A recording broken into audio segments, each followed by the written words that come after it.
Commercial airplane pilots, what's the closest disaster you've averted while on a flight that the passengers had no idea about? How often do these things happen? Half the passengers in this story had no idea, while the other half likely crapped themselves. My father was a captain for Eastern Airlines and told a story about almost being at takeoff speed when another commercial jet taxied across his runway. He was going too fast to abort, so he had to pull up early and cleared the other plane by feet. Don't remember the exact amount. His passengers had no idea, but the other plane's passengers saw everything. I don't know what ended up happening to the other pilot, but my dad got an apology call from him that evening. I am a commercial airline captain on a newish Embraer 175. Probably one of the scarier things I have had happen was when one of our cabin pressure control channels failed and we started to rapidly lose pressurization. Pressurization is important because the air is so thin in the flight levels, specifically above 30,000 feet. The higher up you get, the less time of useful consciousness you have, down to about 30 seconds. So it is a pretty scary thought, and it is a problem requiring immediate action, usually a steep emergency descent, during which you will not hear from the pilots because we are super busy. Our pressure controller has 2 channels and automatically switches to the second if one fails. We were flying along about to start our descent and briefing our arrival, and our ears started popping like mad. I looked over and the pressurization was climbing very fast. We started a steep, but not quite emergency descent, while I flipped the pressurization switch to manual and then back to auto. This manually switched the channel to the working one and we could continue without problem. Pretty sure all the passengers noticed were their ears popping. It gave us about 80 seconds of a scare though. The funniest part was that when we landed, our maintenance control wanted us to defer the pressurization channel over the phone, meaning we will fix it later. Generally a very safe way to get flights out on time with something minor or redundant broken. I told him I was going to have to insist that someone come over and actually look at the plane to say it was safe to fly. The time of useful consciousness sounds like a postmodern novel. Actual airline pilot here. In 7 years and 6,000 hours of commercial flying, nothing close to a disaster has ever happened. Now let's all upvote this and get back to our lives, which already contain enough fear. Currently a flight instructor. Had a near miss a month ago. I was in a practice area with a student pilot who was performing steep turns. Our standard procedure is for both pilots to look in the direction of the turn and state clearly clear right left before even dipping a wing. Well, it had been a long day and I was getting pretty tired. As the student pilot prepared to start his turn, I casually glanced to the right and said clear to the rig. Holy crap, never mind my flight controls. A Cessna Caravan from a nearby charter company was passing within 100 feet of our right wing and the turn would have taken us directly into him. My student never even saw him. In any case, it shook me up pretty good and taught me an important lesson about not getting lazy with clearing procedures even after a long tiring day. Fortunately I still looked, and so the clearing procedure essentially worked as it should have by keeping separation. But I shouldn't have even begun saying the phrase clear right until I had carefully examined the air next to us. Little things like that can kill you in this industry. Yay. Story time. I'm an air traffic controller, for the record. Had a pilot go Nordo. That's when, for whatever reason, they aren't on my frequency anymore. They didn't get the right one, misheard, or their radios crapped out. It happens fairly often, and there are a number of things we can do to get you back in the right place. This particular guy, however, went Nordo at precisely the worst time. He was going eastbound, which means he was at an odd altitude. He lost his radio, and his flight plan then had him turn southbound. That means he was supposed to be at an even altitude, which he obviously wasn't. There were about a dozen different planes going northbound that were at his altitude, so he ended up running one heck of a gauntlet through all these people as I was descending and climbing them to get them out of his way. Then, apparently in an act of sheer ignorance on the pilot's part, he decided to choose an even altitude all by himself, knowing he should probably be at one. Remember all those planes I had to move out of his way? He managed to put himself right back into them. When you have closure rates of over 1000 knots an hour, that's not a lot of time to react to those things. At the end, my butthole was clenched so tight that when I stood up, the seat came with me. I don't know how you guys do it. Regional airline pilot here. ATC. pilots, mechanics, and everyone else that works around planes make mistakes multiple times a day. But there is something to be said about making so many mistakes you become a smoking hole in the ground. That is ridiculous hard to do. There is so much redundancy and layers of safety built in the airline environment. The last US carrier crash with fatalities was with Colgan Air back in 2009. There have been millions and millions of flights since then. Try to wrap your mind around how amazing that is. And it's not luck. It's the system we fly under. Regional airline pilot. I fly the CRJ series of jets. In 3 years I have not had a single life-threatening event or close call. Airline flying is beyond mundane and safe. As someone who doesn't really like flying, conceptually I get that, but every time my body is telling me there's at least a 50-50 chance I'm not going to make it. Something about hurtling through the sky hundreds of miles per hour just feels unnatural. Haha.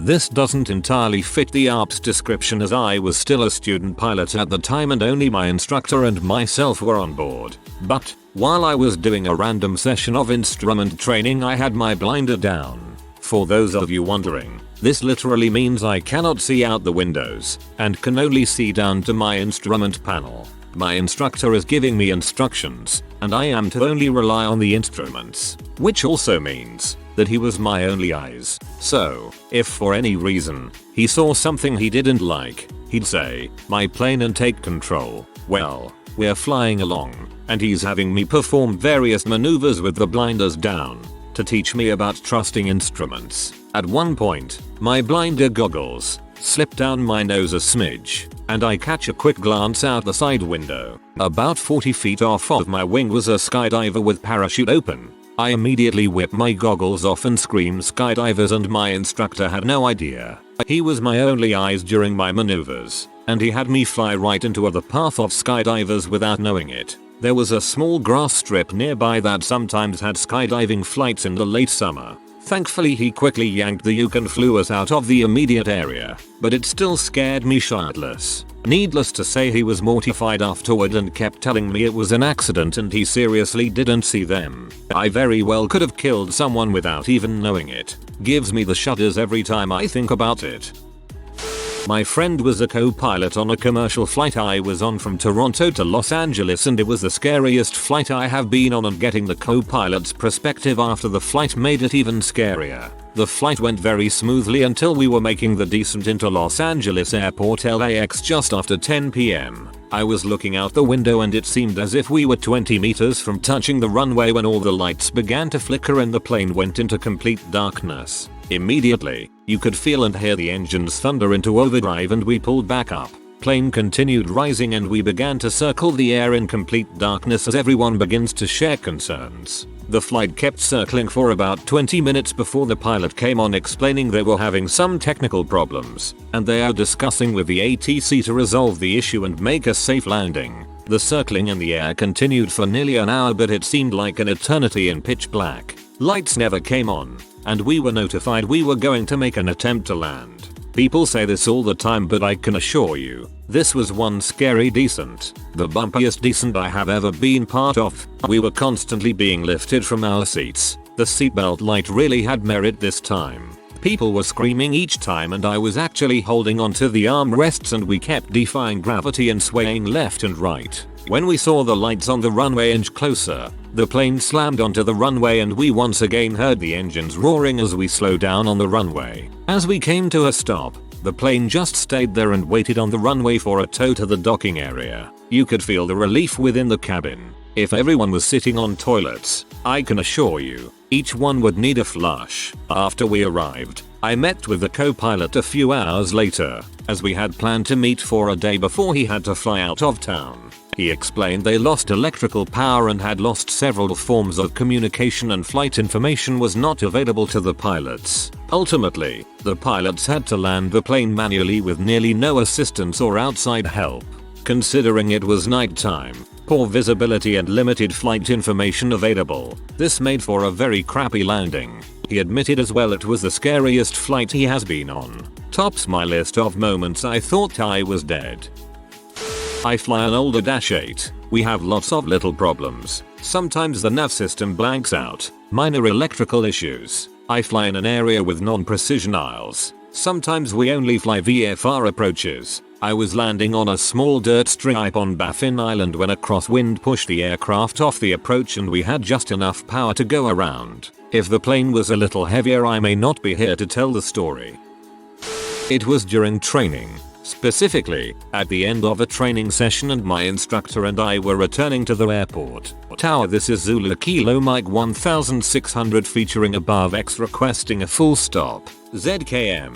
Dumo enter airspace. Very crowded. Hold over X and wait for clearance. ZKM. Understood. So I start doing rate 1 turns 360 circles which take exactly 2 minutes each to do, when all of a sudden we hear over the radio.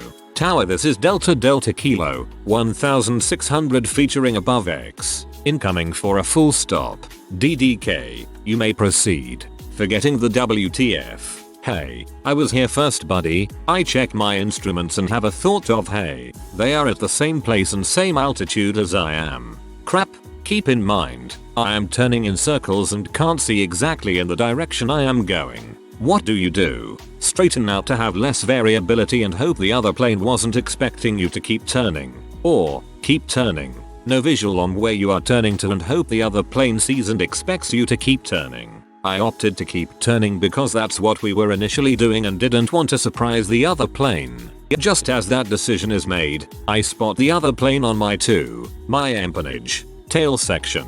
Comes within arm's length of his belly, plane gently rocking as the air mass passes. ATC might have had a heart attack at that moment, seeing it on radar. This was before the trainers had PCAS. Anyways, we were so close that it would have been useless and just add to the confusion. We knew who DDK was, so when we finally did land we did not file a report. My instructor opted for a gentleman's agreement. He went fisticuffs with the pilot by the cool luminance of the Fox lights. You didn't see us? Yes I did. I didn't hit you. If you saw us you would have been way further out. Airline pilot here. Most of us would rather not saying anything about emergencies while in flight. However, when it comes to a near disaster occurring, almost never. I actually have something for this, but there's already over 3,000 comments. Anyway, my dad and his friends were flying in his Piper Cherokee Warrior in the early 80s. They were cruising westbound at night near Atlanta and were on the horn with ATC at Hartsfield-Jackson. The tower assured them that they were clear at their current altitude and heading. They hadn't heard from any other planes in the area where my dad was flying. My dad and his friends are chatting and having a good time when they all feel a sort of low rumbling from their left. Suddenly massive landing lights come on, shining directly at them. They're so bright they can feel the heat coming off of them. It's a goddamn C5A out of nowhere. My dad dives down to about 1,000 feet and levels off. Then gets back on the horn and asks the tower if they're sure they're clear because they almost got crushed by a cargo plane. Tower comes back with something like roger that, we are seeing some activity in that area on radar. Maintain heading and altitude. Turns out military planes sort of do whatever they want and don't really talk to anyone much about it. Or at the very least that's how this one was. Dad retired with 36,000 hours. Closest disaster was a cockpit fire. If this doesn't get buried, which I think it will, I'll get the details from him. Please do. Thanks and greetings to your dad. Not often. I was on a flight with our squadron as a maintainer, and the primary hydraulics pump decided to shred itself in engine number 2. 3/4 of the fluid was pee out of the drain mast and the load master was nervously staring at the engine for about 2 hours. Eventually I told him that everything was fine because there's a second pump in the engine. The minimum amount of hydraulics was still in the system, and even if that all fails there are 6 other pumps that can take over for that pump. He still checked the engine every 10 minutes. We landed in Tenerife and partied our faces off until the mobile repair team showed up with parts and tools. When we removed the pump, the drive shaft inside the pump was literally falling apart in our hands. It was amazing to see that even though it had destroyed itself, everything was contained in the unit and didn't affect the engine.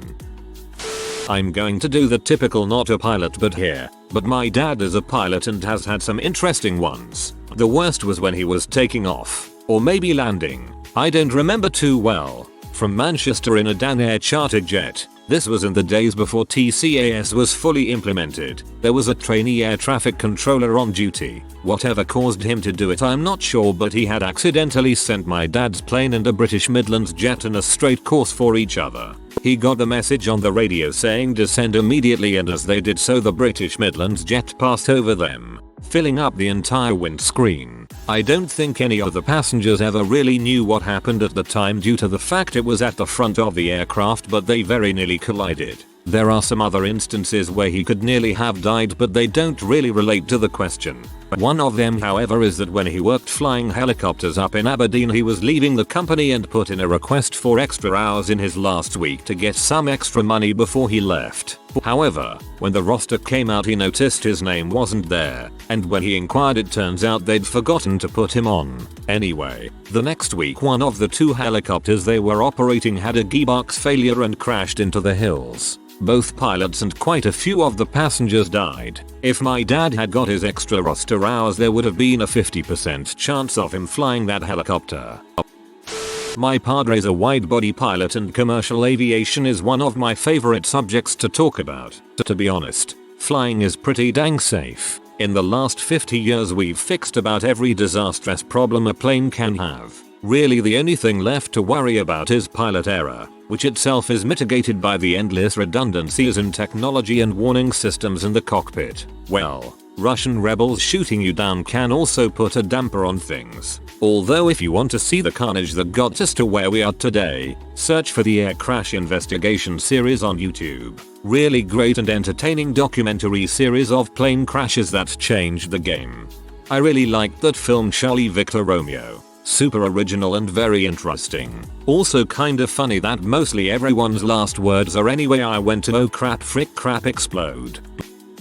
Airline pilot, hence the throwaway account. I had a couple. My most recent one was in a holding pattern and was I listening ATC cleaning another plane to land on the same runway in the opposite direction that another plane was taking off. Immediately went on the radio and informed the other planes about the conflict. The plane taking off aborted the takeoff and the landing plane aborted the landing. Very quickly another ATC took over from the one that goofed.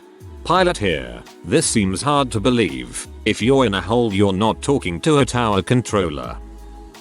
My cousin was a pilot for one of the feeder airlines. Descending at night into Pittsburgh during an ice storm when there was a bright flash and explosion right in front of the cockpit. Him and his co-pilot can't see, can't hear, blind. They increase power and start to climb out. After 10-20 seconds their hearing and vision start coming back. They see the flight instruments spinning randomly. Calmly they start going through the checklist and reboot the plane. 10 minutes later they make an uneventful landing. Ground inspection reveals a hole the diameter of a pencil in the nose of the plane about a foot in front of the windscreen and another smaller mark on one of the prop blades. Lightning strike.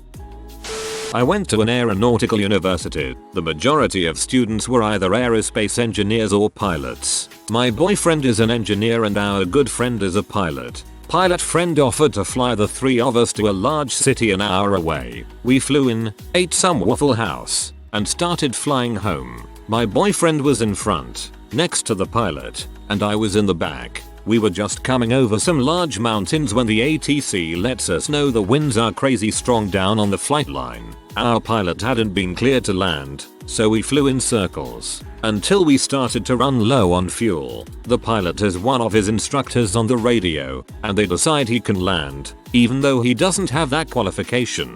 We prepare for landing. The wind casually bats the plane sideways. We're swaying back and forth by the struggle between wind and pilot. Finally, touchdown and land safely. I was taking a nap the whole time. After we land, my friend talked about how scared he was. Not a commercial pilot but a private. Almost had a mid-air collision with a quadcopter in my single-engine prop plane. Those dumbass quadcopter pilots are about to ruin it for everyone. This one time I was suddenly shifted 2 feet to the left while flying. Fortunately I merely ended up on the captain's lap.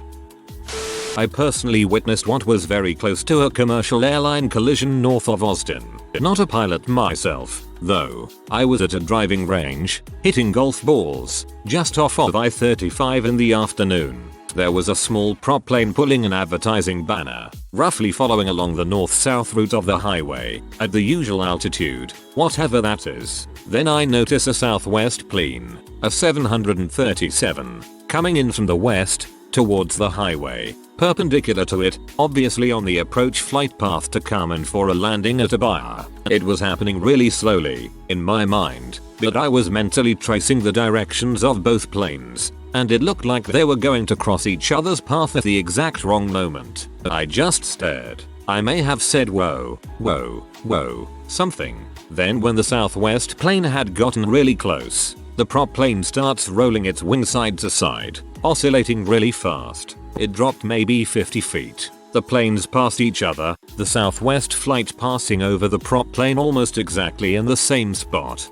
Considering the prop plane was carrying a long banner, well, it was a pretty big target. It was amazing to see the whole thing unfold and then come out okay. Not a commercial pilot, but I am a private pilot. I was flying a Cessna 310 just for fun to get a paint job one time. My friend who was a commercial pilot was in the right seat working on some things to make me better. So I'm going right along having a great time. Everything's in the green. One passenger in the back, lady who was the owner and was picking the paint color and new interior, and just a beautiful day to fly. I'm scanning the sky just looking for traffic, birds, etc. All of a sudden, directly to my left, a small dot becomes a rapidly increasing and closing aircraft, and I mean fast. He's dead on my altitude and is going to absolutely smash us. I tell my friend and look back and notice that it's an A-10 Warthog. I'm not in a MOA, military operations area, so he shouldn't necessarily be there. I didn't read about any TFRs, I just don't know. Now I think he's going to light us up. My pucker factor went exponential. I absolutely cannot possibly get out of his way. Think sailboat versus speedboat. We are dead. I know it and my friend knows it. The passenger in back is oblivious as she is deciding what color leather should match. We have the cockpit turned off to her so she can't hear us communicating. Back to the A-10. At the last second he dives under us. I'm like, crap, we survived and he didn't shoot us or run into us. I think I crushed the yoke with my bare hands. Next thing is we are watching him climb like a homesick angel. He loops back and pulls right up freaking beside us. It felt like Blue Angels style. I'm thinking that was my warning and he's about to tell us to put this rig on the ground right now. Coolest thing ever happened. I can see him plainly next to me. He opens his face mask, grins a big cheesy grin, gives me a big thumbs up, and then waves his wings at me. Now I've gone from peeing down my leg scared to Top Gun. I put my hand on my aching heart and he laughs at me. He hits the throttle and leaves us. I finally figured out that he had been seeing us on radar for no telling how long and was probably on a practice intercept of enemy aircraft. I let my friend land the plane at our destination. I was just a bit rattled and he was significantly more experienced. I drove the radios for approach and landing. The funniest thing is the passenger told me I did a great job and would highly recommend me. LOL. She had no idea we almost got shot, had a collision, and got escorted to the ground. But I have a lifetime story to tell. Give me my shades and cue the Top Gun theme, baby. Airline pilot. Not sure this applies cause the passengers sure as heck found out. Loud explosive sounds coming from one engine. We know this means an engine stall but packs don't. We immediately follow the checklist which states reduce that engine's throttle to below stall threshold and operate the engine at that threshold. Approx 40% power in our case. Cabin fills with smoke so we turn the pack, air conditioning, and bleed on that engine off. Cabin crew reports sparks coming out of that engine. I go and check. Indeed sparks but no fire. We turn back for base station. 15 minutes intro as the bangs happen on that side again. We decide to shut down engine and operate on one engine. Make a nice smooth landing despite the asymmetrical thrust. Everyone's safe. Happy ending. Airline pilot here as well. About 3,000 hours of commercial flying and also work as a simulator instructor to train other pilots. I don't think disaster is the right choice of word here. Rather, we like to use what's called a Swiss cheese model. In that model, a series of independent events such as bad weather, fatigued flight crew, deviation from standard procedures etc. will create a hole in the cheese. Each of these holes don't necessarily impact the safe outcome of a flight, but when a series of the events link up to create enough passage for light to shine through the cheese, that's where we are in that danger zone. In actual flying on the line, we follow SOPs, standard operation procedures, which is proven to increase safety and facilitate CRM, crew resource management. It's a set of guidelines that we follow religiously to prevent the Swiss cheese model. If we deviate from such, that's when safety standards are not met. In the icebox simulator training, there is usually bazillion degrees to keep the systems cool. We train pilots in various scenarios from past accidents and strengthen their skills as a crew. In that training environment, we can throw in many scenarios at once. Fire, loss of engine, V1/V2 cuts, ditching in water, etc., in hopes that even if a potential event happens, the professional crew will systematically process the situation and come up with the best and appropriate action. Then again, there are things that are impossible to come back from, like a series of Murphy's Law shenanigans. Lose an engine, pilots get ill, first class on fire, and lightning strikes from above at the same time. In those impossible cases, it's like the thumb of God pressing down on you saying, buddy, you're out. Jokes aside, it's a profession we all take seriously and safety is our number one concern. We'll bend over backwards to adhere to SOP and will not lower our standards to allow close calls. Pilot pals out there, feel free to correct me on anything that I've mentioned that isn't right. Current. Typing this on my commute home is actually pretty challenging. Blue skies and tailwinds.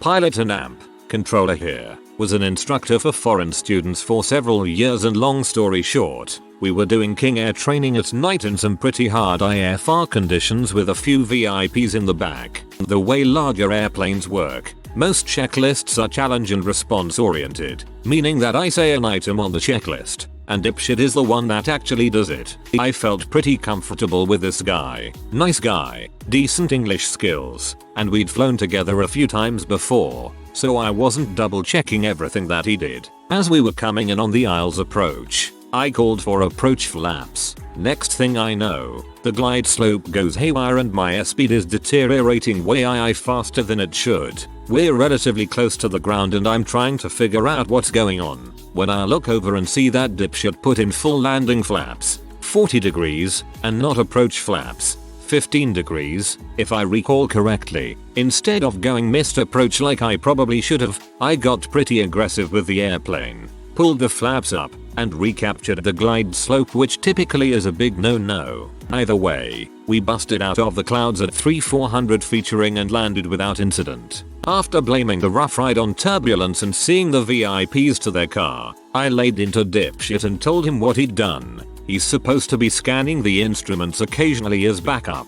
He had no idea that he'd done anything wrong, and B, we went full deflection on an approach. Completely oblivious. TL. DR. Never trust a foreign pilot. Acronyms. IFR Instrument Flight Rules. ILS Instrument Landing System. Designed to take you to within 200 featuring of the ground and lined up for the runway. VIP drunken buttholes in the back of the plane.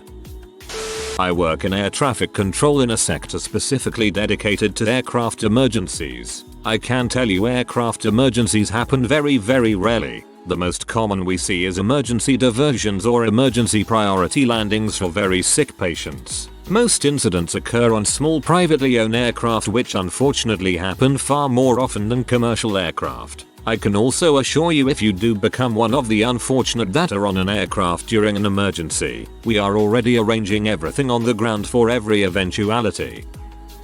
By far the most dangerous job in aviation is flight instructing. Little shoots will repeatedly try to spin you, crash you, kill you, and then argue with you and say they did good. It sucks. And all for $20 HR. I had one student just let go 15 feet after takeoff and almost put us in a ball at the end of the runway. One tried to stall 30 featuring after takeoff. I've had one pull the mixture instead of the throttle back in cruise and kill the engine. I've had one almost taxi in front of a departing aircraft. And the real MVP, a guy tries to push me off the controls and says I got it on landing. Worst freaking landing I've ever seen. 1000 hours private instrument pilot. Only time I've almost judo chopped someone in the throat while flying. If you are new to the channel, you can subscribe. I publish new videos every day. Until then, check another video.